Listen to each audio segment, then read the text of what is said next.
एक पत्नी हमारे पास आज आई सवेरे सवेरे। अब वो पत्नी यहाँ बैठी भी हो सकती है। वो पत्नी आई हमारे पास सवेरे सवेरे, बोली गुरुजी हमारा मन भगवान में लग गया है। ये तो बहुत अच्छी बात है, लेकिन हमारे पति जो हैं अभी तक उनका मन भगवान में नहीं लगा, और वो हमारे पास आते हैं और हमारे पास आकर के वो प्रेम का इजहार करते हैं। हमें तो सारे विषय वासनाओं से मन हट चुका है, भगवान में लग चुका है, लेकिन हमारे पति देवता का मन अभी तक भगवान में नहीं लगा। हम तो ब्रह्मचारी बन के अब रहना चाहती हैं, पर हमारे पति अभी ब्रह्मचारी नहीं बन पाए। क्या करें? हमें बहुत मन से असंतुष्टि होती है जब हमारे पति हमारे पास काम भाव लेकर आते हैं।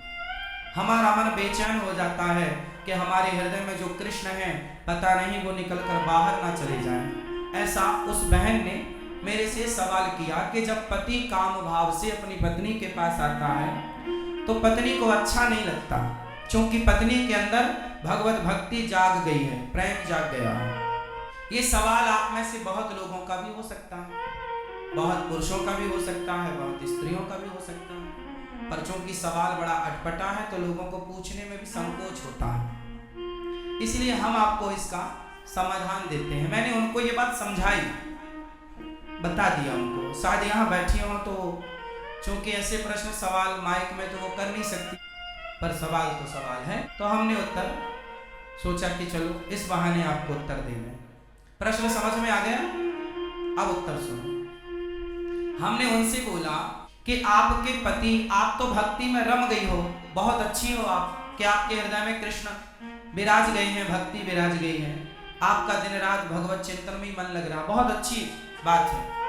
लेकिन जो आपके पति हैं अभी उनका मन विषयों में है, और यदि आपने भी इनकार कर दिया कि आप हमारे पास मत आओ, तो आपके पति फिर पराई स्त्री के गामी हो जाएंगे, वो दूसरी स्त्रियों के पास जाने स्टार्ट कर देंगे, वैश्याओं का गमन करने लग जाएंगे, वैश्यागामी हो सकता है इसलिए तुम्हारा पति। इसलिए तुम्हारे अंदर तो कोई वासना है नहीं, लेकिन पति के अंदर यदि है तो पति पत्नी के पास ही तो जाएगा। यदि तुमने भी उसे हटा दिया अपने पास से तो वो वैश्यागामी, उसका चरित्र बिगड़ जाएगा। इसलिए तुम्हारा धर्म है। मीराबाई के साथ भी यही था, बिल्कुल सेम। मीरा का विवाह बचपन में कृष्ण से हो गया था, मान लिया था उन्होंने पति कि मेरे तो पति गिरधर गोपाल हैं, लेकिन फिर भी उनके माँ बाप ने जबरदस्ती उनका विवाह भोजराज से कर दिया, जो राणा के बेटे हैं। तो भोजराज राणा के साथ उनका विवाह हुआ। जब उनकी पहली रात आई मिलन की, मीराबाई को बिठाया गया एक कमरे में, सिर्फ दीपक का प्रकाश था, और जो कि रिवाज है घूंघट डाल के मीराबाई को बिठाया गया।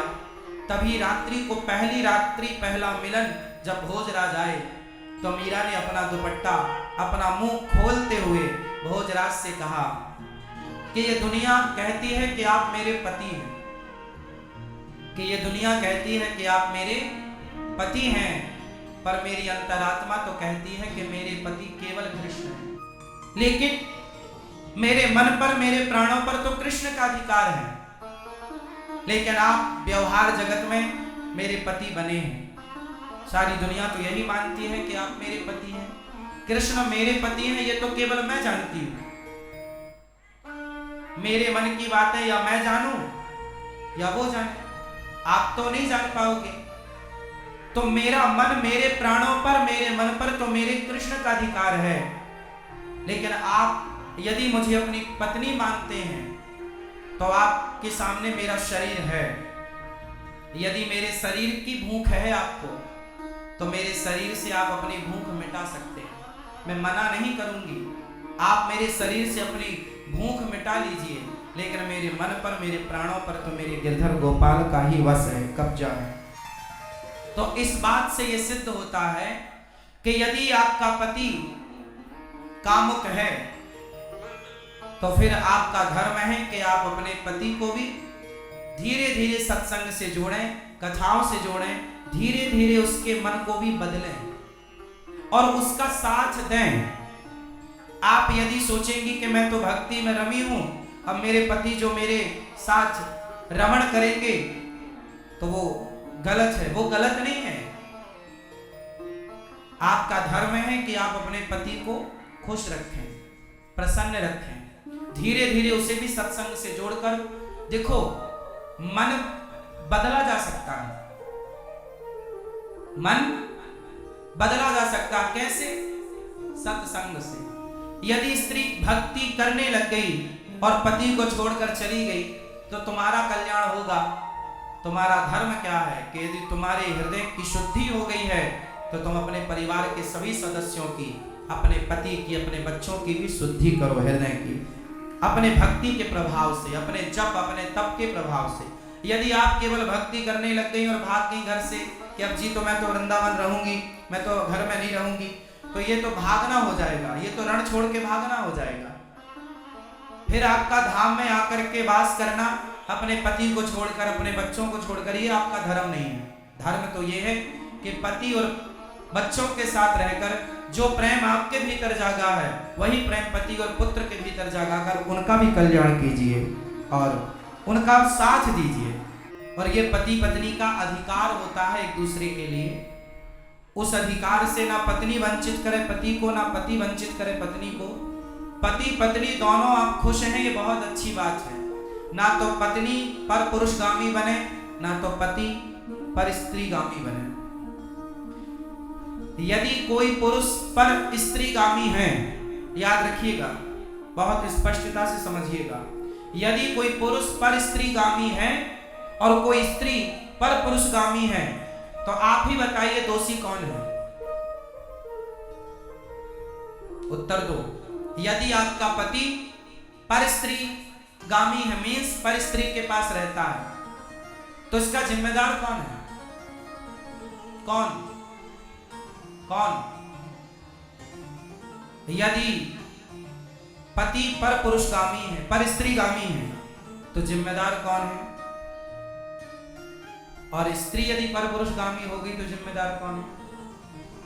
पति पत्नी ही जिम्मेदार है। इसलिए गृहस्थ जीवन में पत्नी का धर्म है। पत्नी को मोहिनी कहा जाता है।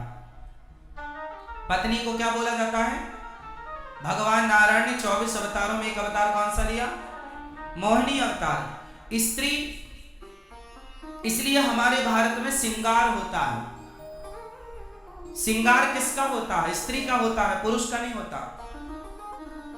स्त्री का ही श्रृंगार क्यों, पुरुष का क्यों नहीं होता? 16 श्रृंगार स्त्री का है तो 8 संस्कार पुरुष को भी होते कि भाई तू भी कुछ लिपस्टिक लगा, तू भी कुछ तो कर। सारा श्रृंगार का स्त्रियों के पास है पूरा कार्य। पायल भी वही पहने, चूड़ी भी वही पहने, मंगलसूत्र भी वही पहने, बिछिया भी वही पहने, बिंदिया भी वही पहने, मांग भी वही भरे, काजल भी वही लगाए। पुरुष के पास श्रृंगार नहीं है कुछ भी। हाँ या ना? बताओ स्त्रियों को श्रृंगार क्यों दिया गया?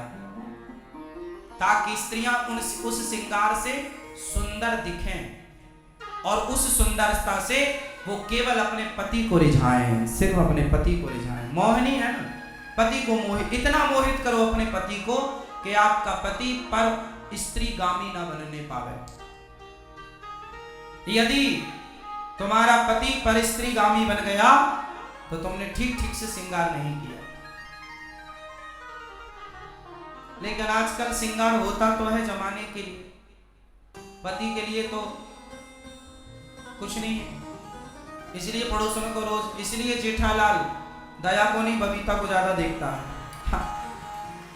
तो स्त्री को कैसा होना चाहिए?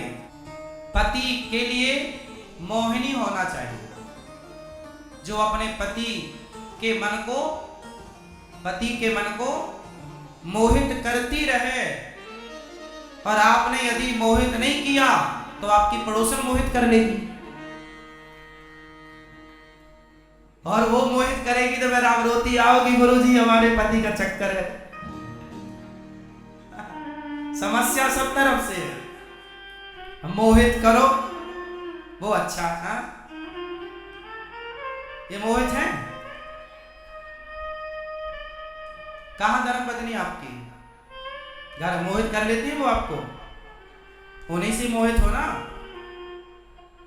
हाँ, या तो पत्नी से मोहित रहो, या पति से, या परमेश्वर से, तीसरा कोई नहीं। और पति पत्नी का भी एक टाइम है। पति और पत्नी भी साथ में तब तक आप रमण करो जब तक कि आपके बच्चे अभी छोटे हैं। जब बाप का जूता बेटे के पांव में फिट बैठने लग जाए और माँ की चप्पल बेटी के पांव में फिट बैठने लग जाए, तब से तुम दोनों पति पत्नी को भोगी बनकर नहीं, योगी बनकर रहना चाहिए। अब आप दोनों भी कंट्रोल करो धीरे धीरे, क्योंकि हमारा उद्देश्य विषयों का भोग नहीं है।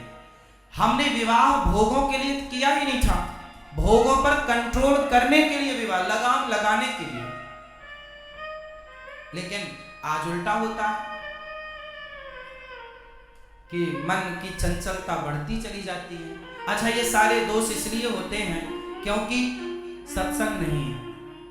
क्या नहीं है? सत्संग। और सत्संग ना होने से बिनु सत्संग विवेक न होई, और राम कृपा बिनु सुलभ न सोई। सत्संग की जरूरत है। सत्संग सुनेंगे तो दोनों, अच्छा सत्संग किससे सुनना चाहिए? पति पत्नी दोनों को, क्योंकि दोनों की समझ चाहिए। एक की समझ है पर दूसरे की नहीं है, तो एक गाड़ी साइकिल का एक पहिया पंचर है और एक सही है तो भी साइकिल अपने लक्ष्य तक नहीं पहुंचेगी। दोनों पहिया बढ़ा। पत्नी और पति दोनों को एक विचारधारा का होना चाहिए। किस विचारधारा का होना चाहिए? एक विचार। यदि दो विचार हो गए तो उन पति पत्नी में झगड़ा तब होता है जब विचार दो होते हैं। पत्नी का विचार कुछ और पति का विचार नहीं मिलने से पति पत्नी में क्या होता है? तलाक होता है, झगड़ा होता है। और विचार मिल गए तो फिर अर्धांगिनी होता है। हमारे यहाँ क्या होता है? अर्धांगिनी। हमारे यहाँ वाइफ नहीं होती, हस्बैंड नहीं होता। हमारे यहाँ धर्म पत्नी, और धर्म पत्नी है, ये हमारी अर्धांगिनी है। और ये हमारे परमेश्वर है, पति परमेश्वर।